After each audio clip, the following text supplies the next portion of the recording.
El siguiente programa es clasificación D, para mayores de 18 años. Dirección de Espectáculos Públicos, Radio y Televisión. Ministerio de Gobernación.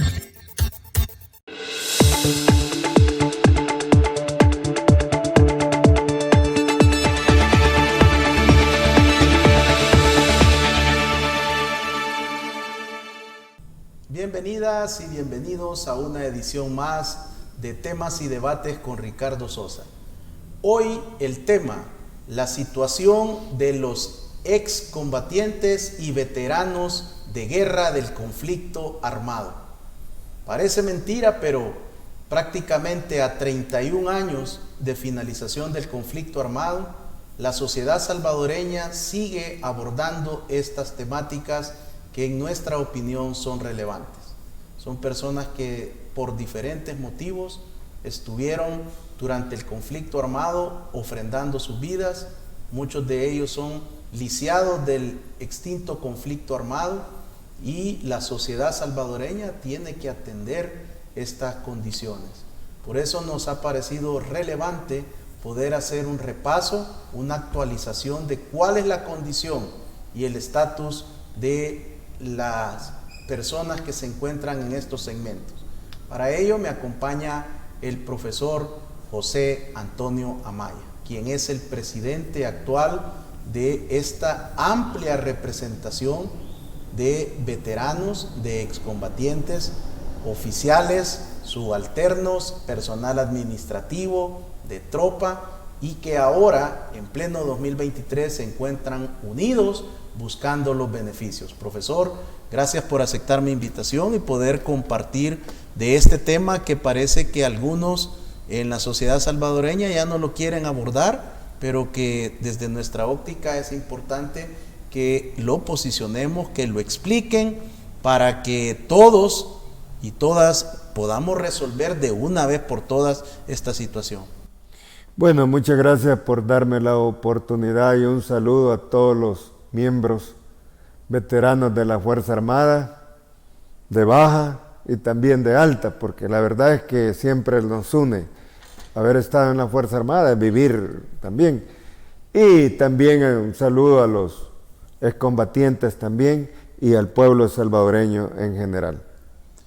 Profesor, ¿cómo inicia usted todo este esfuerzo de tantos años, toda una vida sirviendo al país, y posteriormente cuando se suponía que ustedes iban a desarrollar ya una nueva etapa en sus vidas, que iban a también disponer de un fondo el cual les permitiera utilizarlo como ustedes consideraran oportuno, vienen los incumplimientos, vienen las administraciones anteriores y no asumen ese compromiso, comienzan de una manera irresponsable a catalogar quiénes sí, quiénes no, quiénes eran excombatientes, exveteranos y quiénes no. ¿Cómo inicia toda esta situación cuando finaliza el conflicto? Bueno, realmente el conflicto armado finaliza ya en 1992. Pero quizás para hacer una reseña histórica, yo creo que el ingeniero José Napoleón Duarte comenzó a hacer el primer diálogo allá en Chalatenango, porque hay que hacerlo, la historia es para conocerla y vivirla, porque una cosa es hablar de historia, otra cosa es vivirla. Se incorpora los acuerdos de paz, que yo sé que fue una decisión prácticamente de Estados Unidos, que se dan los acuerdos de paz. Estaba el expresidente Alfredo Cristiani como presidente de la República y se firman los acuerdos de paz. Pero acuerdos de paz realmente contribuyeron al desarrollo socioeconómico de este país y sobre todo a la pérdida humana, porque los estábamos matando los mismos salvadoreños. Y realmente al final uno no le encontraba sentido, porque uno representábamos al Estado salvadoreño y los otros acusaban al Estado salvadoreño, destruyeron la economía, puentes, ganado, de todo, pero era un conflicto. Y después de los acuerdos de paz, se hace un decreto 416. Ese decreto 416 decía que se les iba a dar a todos los lisiados de guerra una pensión, todos los que salimos lesionados durante el conflicto armado. Ese decreto 416 se vino a aplicar hasta 1994. Ahí comenzó a dársele las primeras pensiones a los lisiados de guerra. Pero ¿qué pasaba? Ese fondo de protección que votó el FMLN, en aquel entonces Arena, PCN, todos los partidos políticos que estaban dentro de la Asamblea Legislativa. Entonces, pero al principio solo tenían derechos y estaban llevando solo los del frente, porque hay que serlo sincero. O sea, los comandantes del frente así tenían los grandes paquetes de firma. Ahí decía el comandante Pedro, por poner un nombre, este sí es del FMLN, ahí le daban su pensión.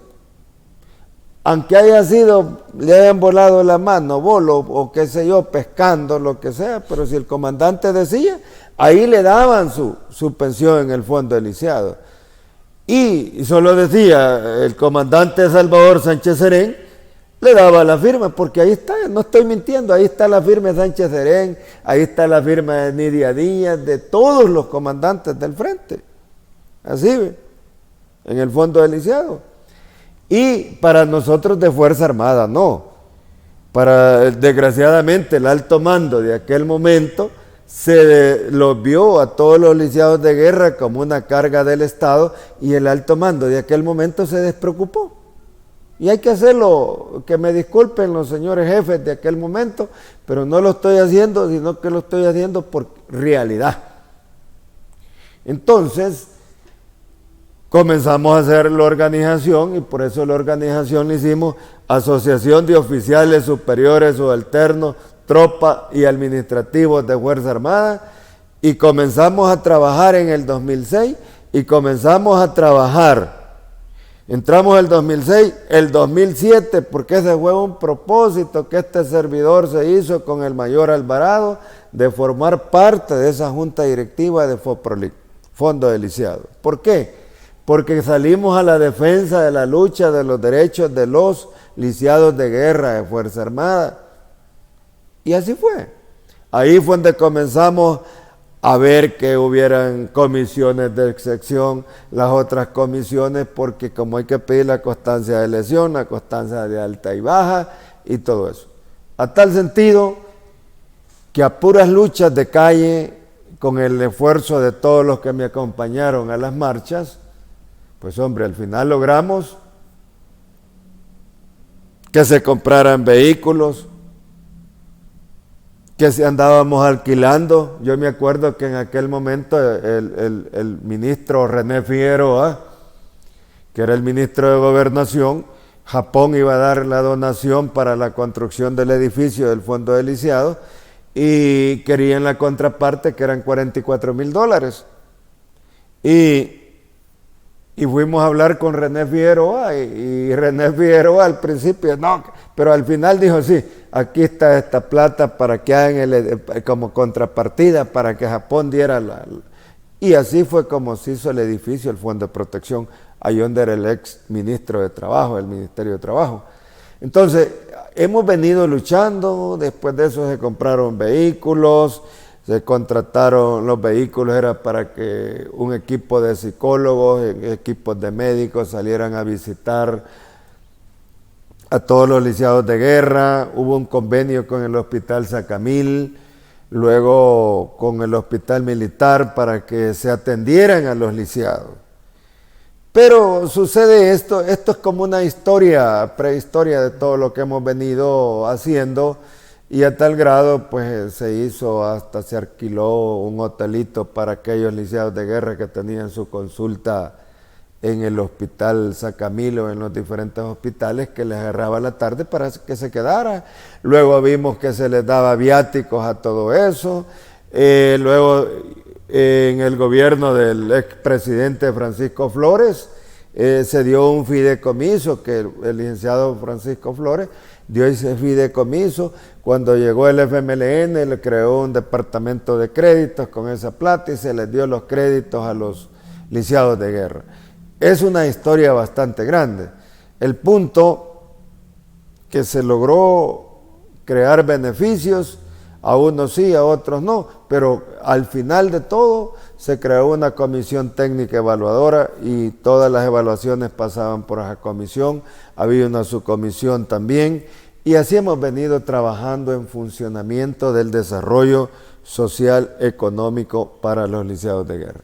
Profesor Amaya, luego de este resumen que usted nos ha hecho y una actualización, ¿cuál es el estatus en este momento? ¿Cuál es el número que se tiene hasta el cierre de febrero del 2023 de la cantidad oficial en este padrón de excombatientes de la extinta guerrilla y de veteranos de la Fuerza Armada? Fíjese que, para serle honesto, con claridad, pues al final solo somos 17,000 lisiados de guerra, donde hay de Fuerza Armada, FMLN y población civil.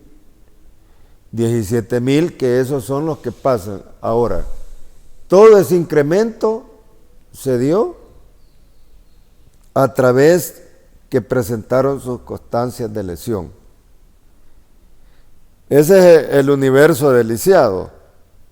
Ahora bien, el punto de todos los lisiados, que hoy todos los lisiados de guerra, con la nueva reforma de ley que hubo, se suspendieron a todos los empleados públicos con ese decreto, y ahora todo el Fondo de Protección pasa a formar parte del Instituto de Veteranos.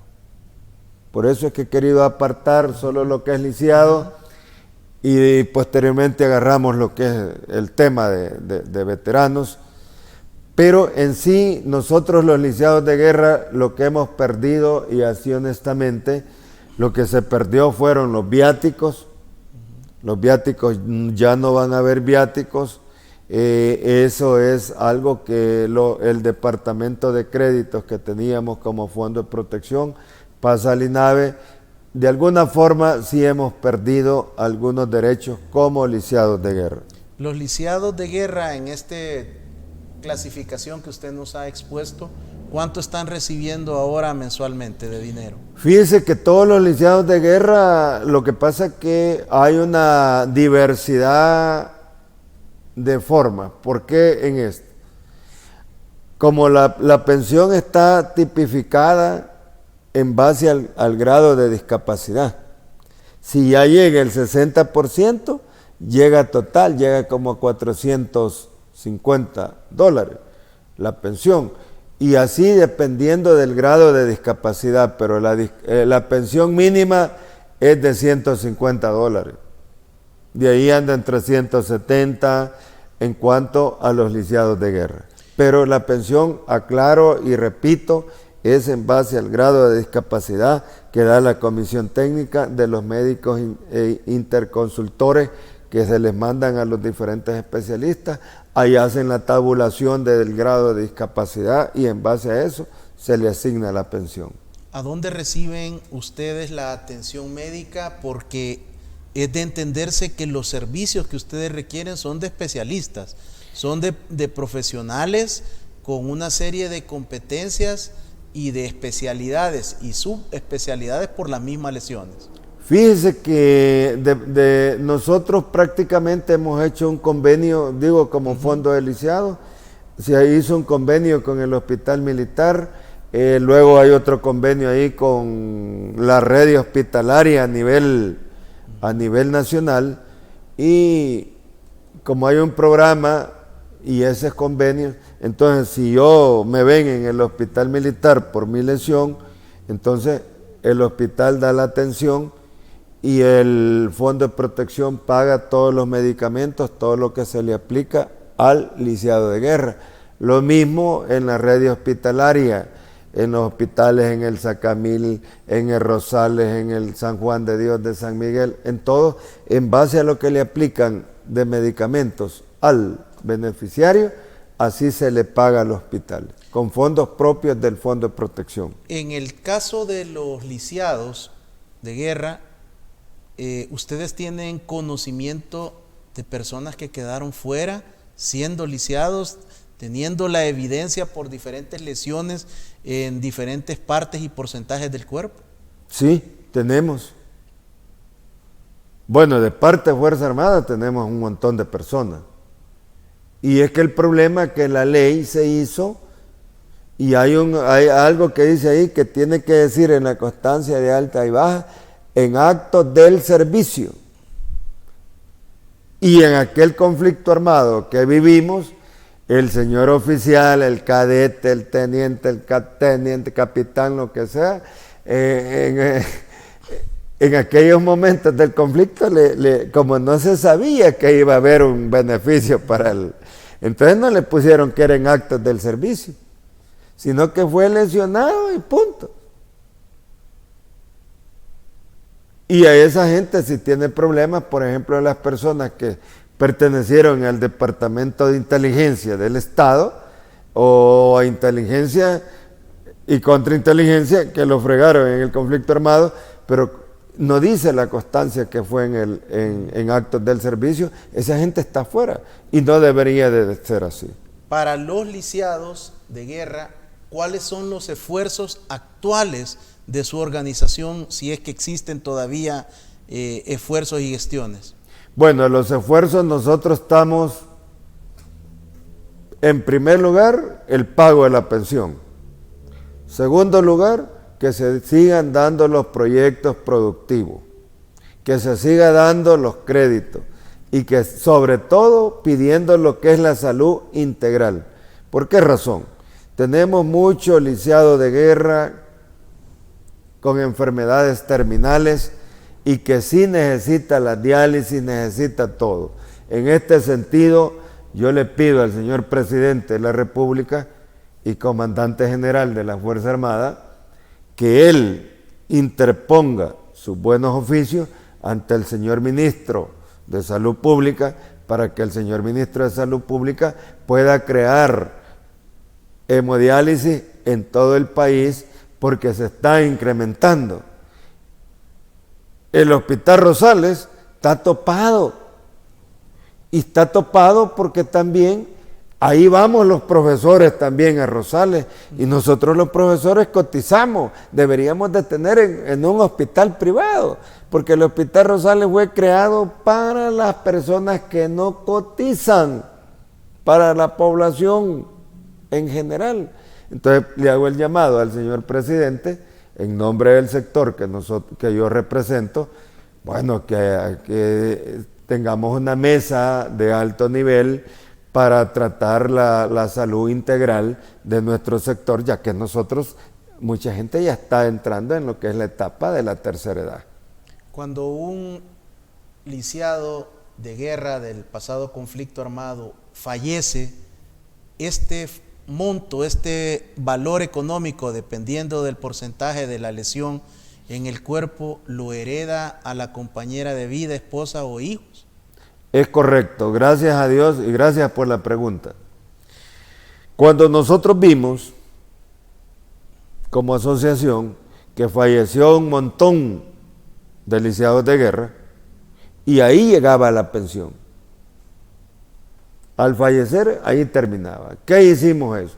Hicimos la reforma de ley dentro de la Asamblea Legislativa y los diputados de aquel momento aceptaron, fuimos a la Comisión de Defensa, lo discutimos, estuvimos en la Comisión de Hacienda, la Comisión Política de la Asamblea Legislativa, y es ahí donde se da la reforma que decía que por ningún motivo se suspendía la pensión y que la pensión al fallecer el veterano pasaba al beneficiario. Entonces, hoy al fallecer el lisiado de guerra, le va a pasar a su esposa o a quien haya designado como beneficiario. Muchas gracias, profesor Alfaro, por orientarnos sobre esta primera parte del programa que le hemos dedicado a los lisiados de guerra del pasado conflicto armado. Cuando regresemos, conoceremos la otra parte de la problemática, que es los veteranos de guerra. ¿Cuál es la situación? ¿Cuál es el estatus? ¿Hacia dónde va? y las peticiones de la organización que preside el profesor Amaya. Regresamos.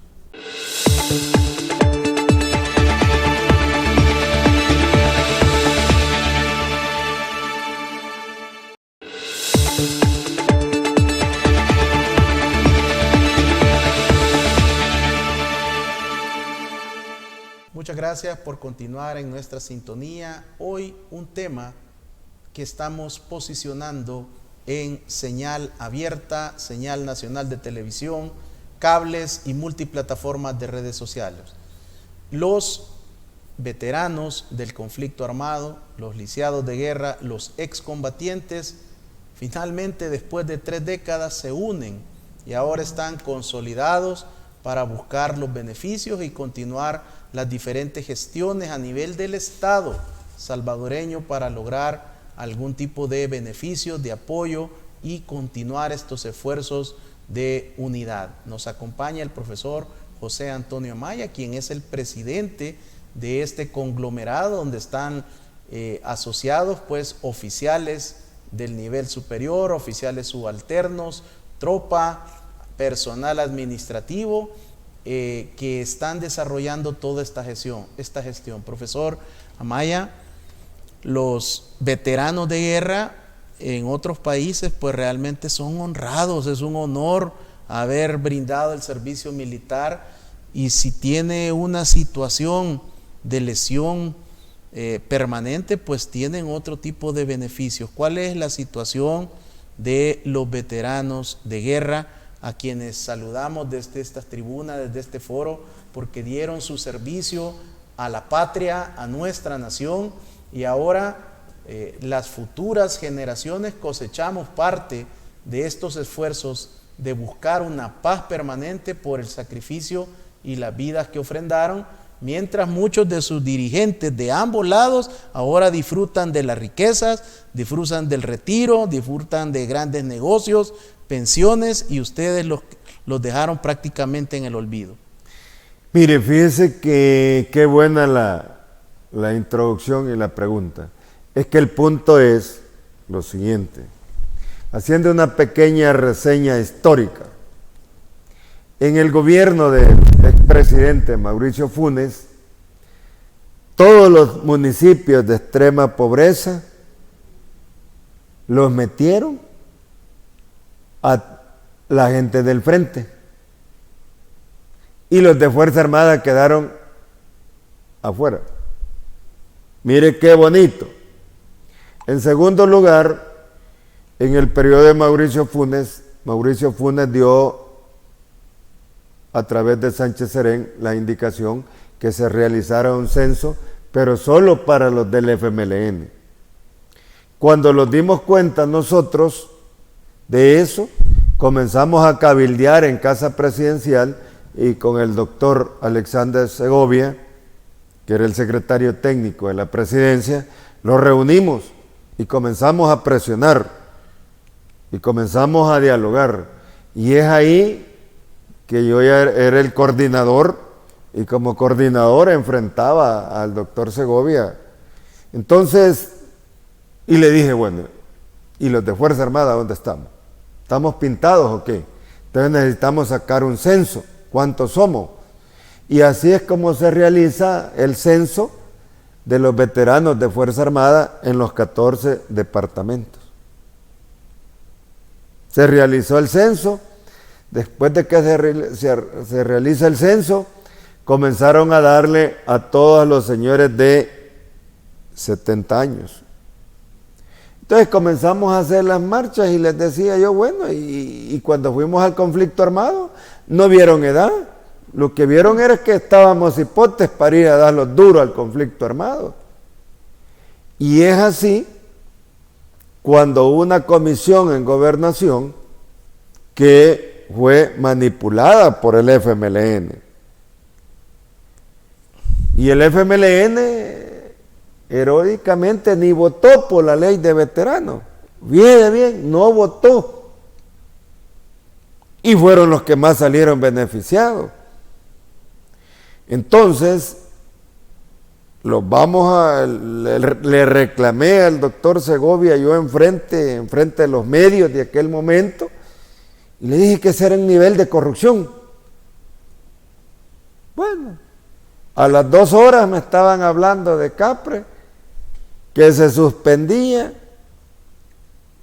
el comité coordinador de veteranos porque yo era un malcriado. Y claro, yo me le paré al doctor en defensa del sector de Fuerza Armada. Si yo no le debo ni 5 a nadie, yo no le cobro ni 5 a nadie, le dije en aquel momento. ¿Y cuál es el momento? Y ahora hasta el momento yo nunca le he cobrado ni 5 a nadie. Soy libre.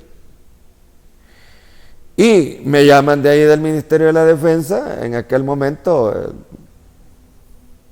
el ministro de la Defensa de aquel momento,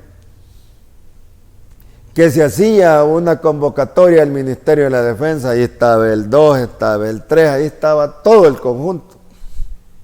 Y dijo el ministro, mi general Benítez, y dijo él, bueno, dijo, aquí vamos a reestructurar el comité, pues se va a cambiar, y comenzó a tirar líneas a quien querían nombrar como coordinador. Y entonces comenzaron a proponer a unos y a otros, y entonces vengo yo y le levanté la mano a Benítez Parada, y le dije, disculpe señor ministro, le dije yo, usted está induciendo esta reunión, y eso no, porque usted no forma parte de la sociedad civil, y nosotros somos sociedad civil. A usted le toca coordinar, no estar incidiendo, ni estar induciéndole. Aquí quién van a elegir, a quién van a nombrar, somos los que estamos presentes. Punto. Y comenzó temblándole la mano ahí a mi general Benítez. Y le dije, ¿por qué le tiembla la mano si yo no tengo problemas? Porque es cierto, yo no tengo... al final, les dije yo a todos los presentes, bueno, miren, ustedes nombren el coordinador. Por ejemplo, yo ya vi que ya vienen líneas de arriba de Mauricio Funes y de Alex Segovia, y especialmente Sánchez Serén, que es el presidente más inútil que hemos tenido. Así de sencillo. Entonces, en ese momento, la gente, y le dije yo, usted someta a votación quién quieren que sea el coordinador. Y todo mundo votó rectificando a este servidor. Y me nombraron ahí, bueno, como a las 2 horas ya al doctor Segovia y a todos ellos no les quedó que aceptar lo que había decidido la asamblea. En tal sentido, le digo, hemos venido luchando, ha sido un esfuerzo, y todos los esfuerzos que ahorita y los beneficios que tienen los veteranos es a través de un esfuerzo de las fuerzas vivas de este país. Y a tal sentido, yo me acuerdo que Mauricio Funes se había ido para Washington, y ya Sánchez Serén, que se había quedado ahí, había suspendido el censo de los veteranos, que ya no se realizara en las unidades militares.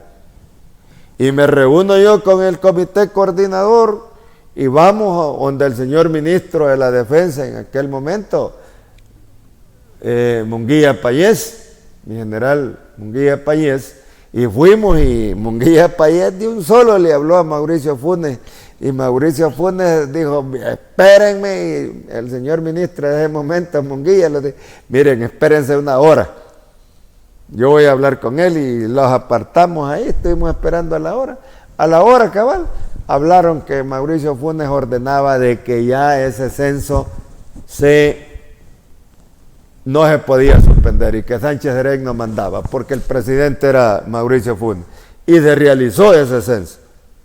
No porque Sánchez Serén ya quería suspenderlo, pero Mauricio Funes le dijo, yo soy el presidente y Sánchez Serén no va a hacer lo que él quiera. Y así fue. Entonces, venimos realmente de donde asustan.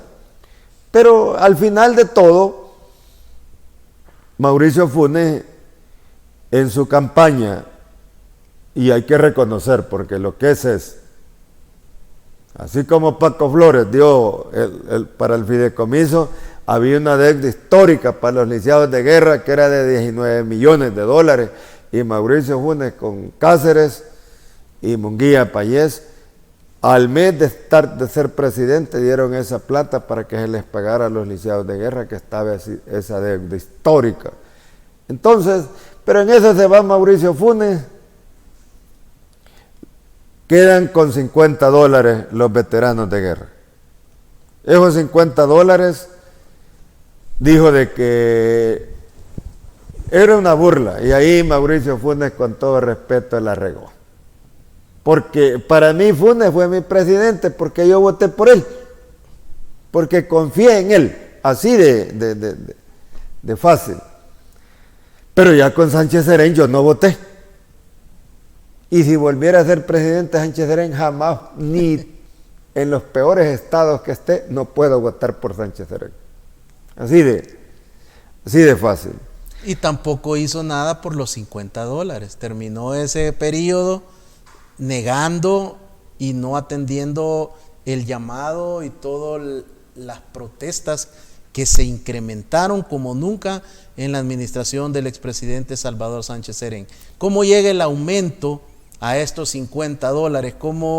¿Cómo logran ustedes conseguir este logro? Vaya, qué interesante la pregunta.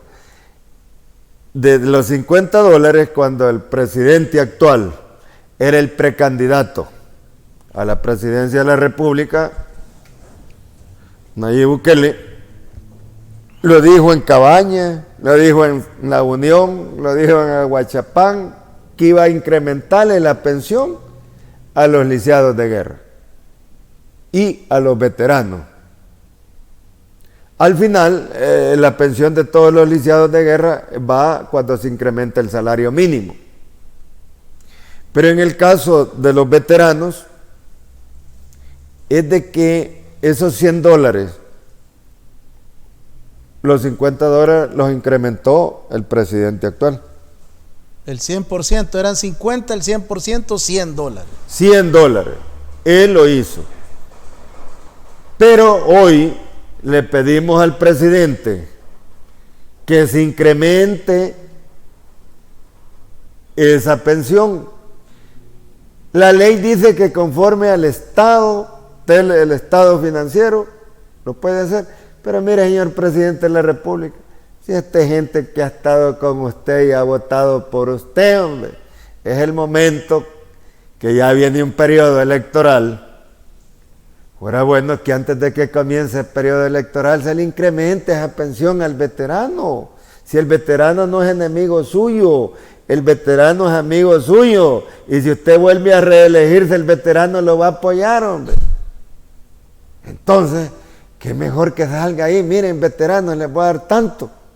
O por lo menos que salga, señor presidente, el señor ministro de Salud Pública y diga, miren, garantizamos la salud integral total, el 100% para todos los veteranos.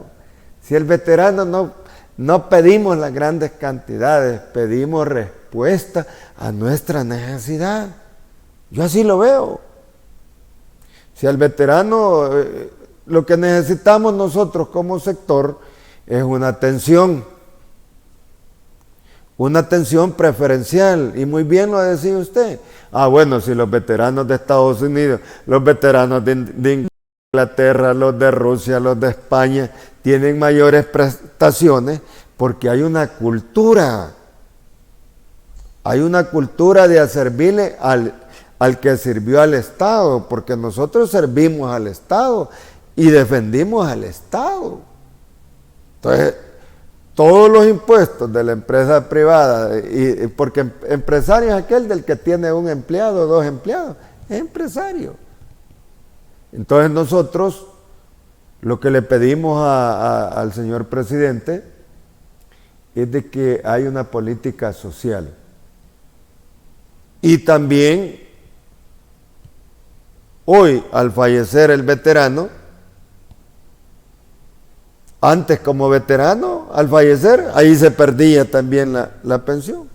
Entonces, del Fondo de Protección trajimos eso para el Instituto de Veteranos. Hoy puede fallecer el veterano de guerra y sigue cobrando la persona que designe. Lo único que aquí en el instituto lo hicimos más libre. Hoy, si el veterano quiere poner a su hija, si puede poner un familiar o un amigo, lo pone.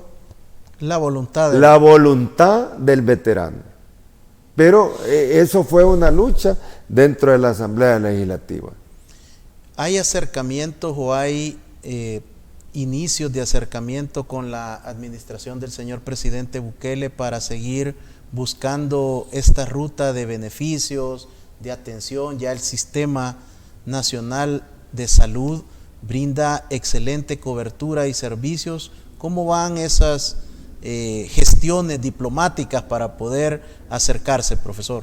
Vaya, fíjese que nosotros hicimos en el Hospital Valencia, yo particularmente, lo digo públicamente porque yo no tengo nada encerrado, los reunimos, tuvimos una reunión con Ebrahim, el hermano del señor presidente, para tratar los puntos de la medicina de la salud pública en este país. Y lo tocamos con él. Fuimos al Valencia, estuvimos con el rector de la Universidad Nacional, se fue a ver el Fondo de Protección, se fue a ver todo. Y Ebrahim dijo de que él iba a hablar con el señor presidente para que las cosas funcionaran mejor para el sector de veteranos. Pero yo quiero también meter el esfuerzo que ha hecho el presidente Juan Ortiz como presidente del instituto. Cuando llega el ingeniero Ortiz, cambian las cosas, porque el error que cometió el señor presidente de la República fue mantener al licenciado Marcelo Cruz como presidente del instituto y el señor no prosperaba. Hoy las cosas han cambiado, hoy que Juan ha llegado como presidente del instituto, pero también el señor ministro de Salud Pública, ya han habido acercamientos. El representante del Ministerio de Salud Pública que estaba dentro de la Junta del Instituto, pues tampoco hacía cosas que pudiera generar espacios. Hoy ya se nombró a una doctora para que atienda a los veteranos, y además de eso también ya hay líneas para mandar el banco de datos de todos los que están en el padrón de veteranos para que pasen al departamental o regional de salud, para que vaya distribuido por municipios para poder tener una atención más adecuada al veterano. Eso en cuanto a eso. De ahí, como instituto, quiero decirles que uno de mis esfuerzos fue, porque anteriormente se contrató la óptica, porque antes se pagaba un microbús para que fuera a traer a los veteranos a todos los departamentos y traerlo al Valencia. Hoy no, se contrató una empresa para que esté en los 14 departamentos, para que le recete sus lentes, los revisen, y ahí vamos trabajando. Es una lucha que hay que... La verdad es que entre mayor se va haciendo el veterano, mayor problemas hay de salud, porque no todos estamos en las mismas condiciones. Profesor José Antonio Amaya, quiero agradecerle su presencia en este foro. Ustedes tienen las puertas abiertas de este espacio para venir a platicar, a plantear, a exponer las diferentes problemáticas de los veteranos de guerra y también de los excombatientes de la guerrilla, de la extinta guerrilla. Deseamos y bendecimos este proyecto, que puedan continuar con estas gestiones a nivel de todo el Estado salvadoreño en beneficio de esta comunidad, de estos hermanos que ofrendaron sus vidas, que tienen una serie de consecuencias en sus cuerpos, lesiones permanentes, por haber defendido los ideales que en aquel momento ustedes lo hicieron con esa convicción. Muchas gracias por sus planteamientos, por su exposición, y por supuesto que seguiremos conversando sobre cómo va el avance del Instituto Administrador de Beneficios de los Veteranos de Guerra. Muchas gracias. Bueno, le agradezco mucho a usted y al canal por la invitación y por el espacio de difundir. Solo quiero mandarles un mensaje a los veteranos. Siempre unidos podemos crecer. Desunidos no vamos a crecer. La lucha se hace cuando hay una unión y se unifican criterios. Y quiero decirles que este servidor está en el mejor momento para defender los derechos y de negociar las necesidades del sector para que podamos tener todos los derechos que establece la ley. Muchas gracias, licenciado, por la invitación. A todo el personal de los oficiales, de todo el personal de la tropa, personal administrativo, suboficiales, a todo el personal de la Fuerza Armada que está en esta asociación, que Dios les bendiga. Nuestro reconocimiento y nuestro agradecimiento, saben que cuentan con este espacio para poder exponer sus planteamientos y poder desarrollar también todo este programa que ustedes están tratando de llevar con un giro, con un enfoque diferente, haciendo planteamientos técnicos en beneficio de todos sus asociados. Que Dios les bendiga y les siga prosperando.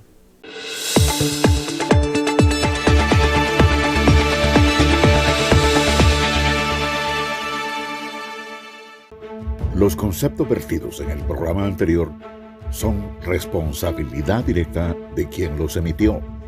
En ningún momento representan la línea editorial de esta estación televisora.